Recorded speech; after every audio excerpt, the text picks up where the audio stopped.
কারাগার থেকে পরিবারের উদ্দেশ্যে দুটি চিঠি লিখেছেন সাবেক এমপি ব্যারিস্টার সৈয়দ সায়েদুল হক সুমন। মঙ্গলবার 17 ডিসেম্বর সন্ধ্যায় যুক্তরাজ্য প্রবাসী তার ভাই চিঠি দুটি ফেসবুকে শেয়ার করেন। এরপরেই তা নিয়ে চলছে ব্যাপক আলোচনা। দুই চিঠির একটি তার মায়ের এবং অন্যটি বোনের, এক ভাই ও বোন জামাইয়ের উদ্দেশ্যে লেখা। মায়ের কাছে লেখা চিঠিতে ব্যারিস্টার সুমন উল্লেখ করেন, আম্মা দোয়া রইল, আমাকে নিয়ে কোনো দুশ্চিন্তা করবেন না। আল্লাহ যা করেন ভালোর জন্যেই করেন। প্রথমে একটু কষ্ট লাগতো, এখন ঠিক হয়ে গেছি।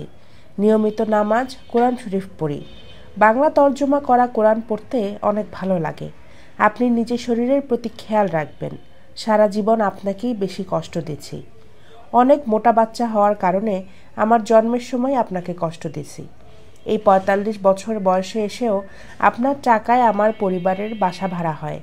এর চেয়ে আর বেশি কি এক মায়ের কাছ থেকে নিতে পারি? আপনার জন্য দোয়া রইল। যে বয়সে আপনাকে আমার সেবা করার কথা, সেই বয়সে বরং আপনারাই আমার পরিবারকে দেখতেছেন। আল্লাহর কাছে আপনার জন্য সুস্থ ও লম্বা হায়াতের জন্য দোয়া চাই। বোন, ভাই ও বোনের স্বামীদের কাছে লেখা চিঠিতে তিনি উল্লেখ করেন, আমার জন্য কোনো চিন্তা করো না। রাজবন্দী হিসেবে জেলে আছি, কোনো চোর বা দুর্নীতির হিসেবে নই। আমার কারণে তোমাদের কোনো অসম্মান হোক, এটা কখনো চাইনি। আশা করি আল্লাহর রহমতে হবেও না। চিঠিতে তিনি আরও উল্লেখ করেন, অনেকে বলে আপনার কি সম্পদ আছে, দীর্ঘদিন জেলে কিভাবে খরচ চালাবেন?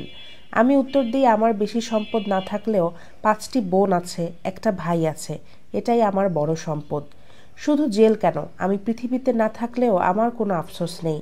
বোনেরা আমার পরবর্তী প্রজন্মের জন্য তোমাদের চেয়ে ভালো অভিভাবক আর কেউ হতে পারবে না। তোমাদের জন্য অনেক অনেক দোয়া রইল। ভালো থেকো তোমরা সবাই।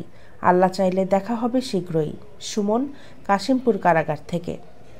ব্যারিস্টার সৈয়দ সায়েদুল হক সুমনের ভাই লন্ডন প্রবাসী সৈয়দ সোহাগ বলেন, তার মা ও বোনেরা দেশে ও প্রবাসে আছেন। কারাগার থেকে পাওয়া চিঠি সোশ্যাল মিডিয়া ও হোয়াটসঅ্যাপের মাধ্যমে সবাই পেয়েছেন। আমরা সবাই আজ আবেগে আপ্লুত। তবে ব্যারিস্টার সুমন তার জীবনের সব অর্জন মানুষের কল্যাণে ব্যয় করেছে, কোনো অনিয়ম ও দুর্নীতি করেনি। আশা করি আইনি প্রক্রিয়ার মাধ্যমে সে শীঘ্রই জনতার মাঝে ফিরে আসবে।